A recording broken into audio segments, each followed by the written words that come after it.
بسم اللہ الرحمن الرحیم۔ السلام علیکم۔ بیان کیا جاتا ہے کہ روم کے ایک جنگجو بہادر نے حضرت عمر رضی اللہ تعالی عنہ کے زمانے میں مسلمانوں کی ایک جماعت کو قید کر لیا اور شاہ روم سے بیان کیا کہ مسلمانوں میں ایک شخص نہایت قوی اور مہیب قسم کا انسان ہے جس کو دیکھ کر بھی خوف معلوم ہوتا ہے۔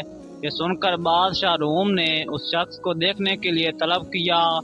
اس زمانہ کے دستور کے مطابق شاہ روم کے سامنے ایک زنجیر لگی ہوئی تھی جس کی وجہ سے باہر سے آنے والے شخص کو بادشاہ کے سامنے جھک کر آنا پڑتا تھا۔ جب اس مرد مومن نے زنجیر دیکھی اور معلوم ہوا کہ اس کے نیچے سے جھک کر آگے جانا ہوگا تو اس نے بادشاہ کے پاس جانے سے انکار کر دیا۔ تب شاہ روم نے اس زنجیر کو ہٹانے کا حکم دیا کہ وہ شخص اس کے پاس آ سکے جس کو دیکھنا اور اس سے باتیں کرنا منظور تھا۔ چنانچہ جب وہ شخص اس بادشاہ کے پاس پہنچا تو بادشاہ نے اس شخص سے کہا کہ تم ہمارے دین میں داخل ہو جاؤ تاکہ میں اپنی انگوٹھی تم کو پہنا کر روم کی سلطنت عطا کر دوں۔ یہ سن کر اس مرد مومن نے دریافت کیا کہ دنیا کا آخر کتنا حصہ تیرے قبضے میں ہے؟ بادشاہ کہنے لگا کہ دنیا کا تقریباً تہائی یا چوتھائی حصہ میرے قبضہ میں ہے۔ اس مرد مومن نے جواب دیا کہ اگر پوری دنیا بھی تیرے قبضہ میں ہوتی تو ایک دن کی اذان کے عوض مجھے دیتا تو میں اس کو بھی قبول نہ کرتا۔ کیا تو اپنی سلطنت کے عوض میرا ایمان خریدنا چاہتا ہے؟ شاہ روم نے یہ سن کر دریافت کیا کہ اذان کیا چیز ہے؟ مرد مومن نے اذان کا ایک کلمہ پڑھا۔ یہ سن کر شاہ روم سمجھ گیا کہ اس کے دل میں حضرت محمد صلی اللہ علیہ وآلہ وسلم کی محبت سما چکی ہے، اب اس طرح کام نہیں چلے گا۔ یہ سوچ کر اس نے حکم دیا کہ اچھا، ایک دیگ میں پانی کھولا کر اس شخص کو اس میں ڈال دیا جائے تاکہ کھولتے پانی میں پڑ کر اس کا کام تمام ہو جائے یا خوف کھا کر اپنے دین سے پھر جائے۔ چنانچہ حکم شاہی کی تعمیل کی گئی۔ جب اس مرد مومن کو دیگ میں ڈالا گیا تو بسم اللہ پڑھ کر داخل ہوا اور حکم الہی کی برکت سے دوسری جانب سے باہر آ گیا۔ یہ دیکھ کر لوگوں کو اور بھی تعجب ہوا۔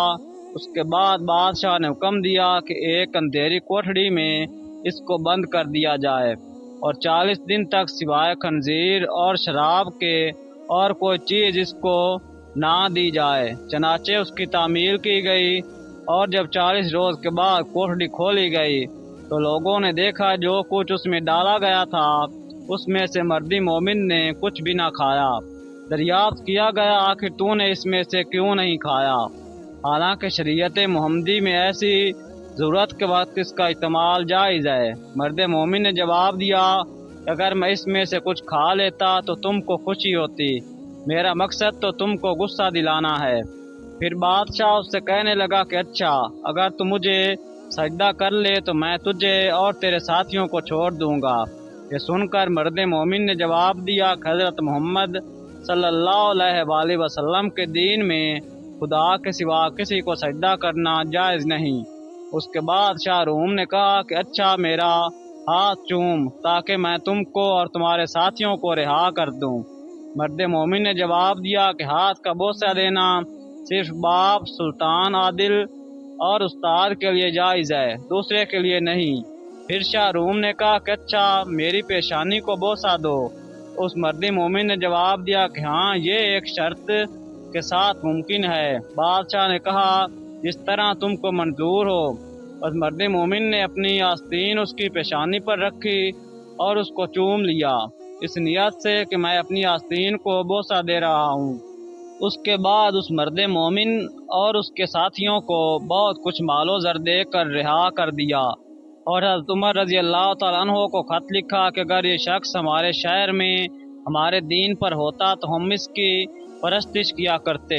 چنانچہ جب وہ شخص مرد مومن حضرت عمر رضی اللہ تعالیٰ عنہ کی خدمت میں حاضر ہوا تو آپ رحمۃ اللہ علیہ نے حکم دیا کہ مال سب کا سب اپنے ہی لیے مخصوص نہ کر لو، بلکہ اس میں سے رسول اللہ صلی اللہ علیہ وآلہ وسلم کے شہر کے لوگوں کو بھی شامل کر لو۔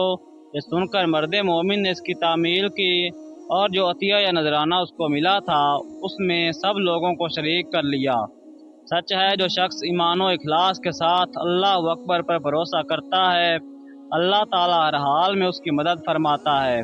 چنانچہ ہمیں بھی چاہیے کہ زندگی کے ہر موڑ پر صرف اور صرف اللہ ہی پر نظر رکھیں۔ اللہ تعالیٰ ہم سب کو عمل کرنے کی توفیق عطا فرمائے۔